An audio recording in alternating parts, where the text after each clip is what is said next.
Hello दोस्तों। आज के इस एक्सप्लेनर में हम सीधे द लास्ट लेसन की गहराइयों में उतरने वाले हैं। हमारे पास कुछ बेहतरीन स्टडी नोट्स हैं जिनका इस्तेमाल करके हम इस पूरी कहानी का निचोड़ निकालेंगे। तो चलिए बिना किसी देरी के इस कहानी को समझना शुरू करते हैं। आज हम इस कहानी को क्रमानुसार 4 अहम हिस्सों में समझेंगे। एक अनिच्छुक छात्र, एक शांत क्लासरूम, बर्लिन से आया आदेश और अंत में मातृभाषा की ताकत। और हाँ, आज का ये पूरा रिवीजन सीधे क्लास 12 की फ्लैमिंगो टेक्स्ट बुक के कोर नोट्स पर आधारित है। तो ये आपको कहानी के मूल भाव से जोड़े रखेगा और एग्जाम के नज़रिए से हर एक पॉइंट बिल्कुल सटीक होने वाला है। तो चलिए कहानी के पहले हिस्से से शुरुआत करते हैं और अपने मेन कैरेक्टर के दिमाग को थोड़ा पढ़ते हैं। कहानी शुरू होती है फ्रांज नाम के एक लड़के से। सच कहूं तो फ्रांज को फ्रेंच पढ़ना बिल्कुल भी पसंद नहीं है, और उससे भी बड़ी बात वो अपने टीचर मिस्टर हेमिल से बहुत चिढ़ता है, जो काफी सख्त मिजाज के हैं। हम सब कभी ना कभी ऐसे दौर से गुजरे हैं ना, जब स्कूल की किताबों से ज्यादा बाहर घूमना अच्छा लगता है। लेकिन फ्रांज का यही लापरवाही भरा रवैया आगे चलकर कहानी में एक बहुत बड़ा मोड़ लाता है। अब यहां देखिए, उम्मीद और हकीकत का ये अंतर वाकई दिलचस्प है। फ्रांस को लग रहा था कि उसने पार्टिसिपल्स याद नहीं किए हैं और वो लेट भी हो गया है, तो उसे मिस्टर हैमिल से बहुत भयंकर डांट पड़ने वाली है। उसके मन में एक गहरा खौफ था। लेकिन असल में क्या हुआ? मिस्टर हैमिल ने उसे बिल्कुल नहीं डांटा, बल्कि बहुत ही नरमी से उसे अंदर आने को कहा। यह बर्ताव इतना अप्रत्याशित था कि समझ आ रहा था आज कुछ तो बहुत अलग होने वाला है। इसी के साथ हम कहानी के अगले हिस्से में आते हैं, जहां स्कूल का माहौल पूरी तरह बदला हुआ था।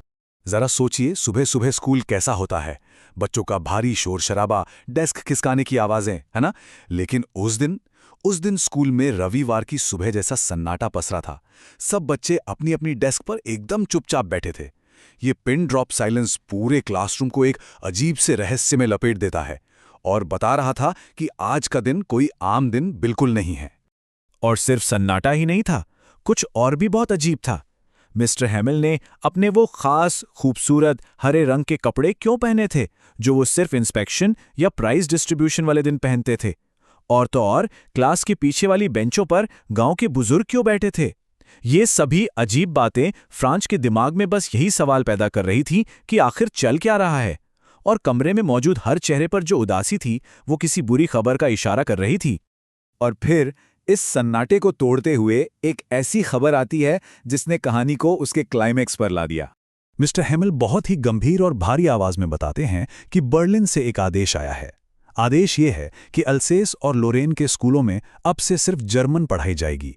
मतलब आधिकारिक तौर पर उनकी अपनी मातृभाषा फ्रेंच पढ़ाने पर हमेशा के लिए बैन लगा दिया गया था। जरा सोचिए, रातों रात किसी समुदाय से उनकी पहचान, उनकी भाषा ही छीन ली जाए तो कैसा महसूस होगा। ये सच में एक विनाशकारी फरमान था। अब आते हैं कहानी के सबसे गहरे और आखिरी हिस्से पर, जो हमें अपनी पहचान और भाषा की अहमियत समझाता है। इस अचानक हुए नुकसान और गहरे दुख के बीच मिस्टर हैमिल किसी एक को नहीं बल्कि सबको दोषी मानते हैं।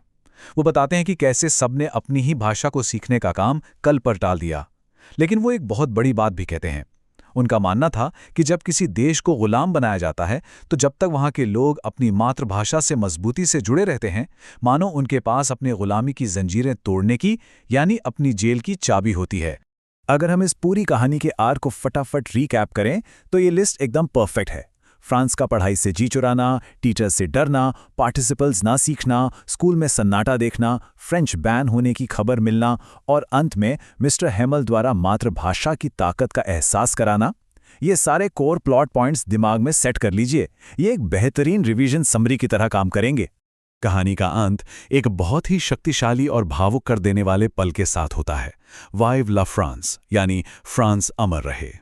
हमारे सोर्स नोट्स इस कहानी का समापन देशभक्ति की इस घोषणा के साथ करते हैं। जब मिस्टर हैमिल की आवाज दुख से रुंध जाती है, तो वो बस बोर्ड पर अपनी पूरी ताकत से ये शब्द लिखते हैं। ये सिर्फ शब्द नहीं थे, ये उनका मौन विद्रोह था और अपनी पहचान से कभी न टूटने वाले जुड़ाव का प्रतीक था। तो दोस्तों, इस एक्सप्लेनर को खत्म करने से पहले इस अंतिम सवाल पर गहराई से विचार करें। मिस्टर हैमिल की बातों को याद करते हुए सोचिए कि जब किसी समाज को पूरी तरह से दबाने की कोशिश की जाती है, तो उनकी मातृभाषा उनके सांस्कृतिक अस्तित्व को बचाने में कैसे मदद करती है। स्कूल की घंटी भले ही बजना बंद हो जाए, लेकिन भाषा, शिक्षा और हमारी पहचान का ये गहरा रिश्ता हमेशा कायम रहता है। इस बारे में ज़रूर सोचिएगा।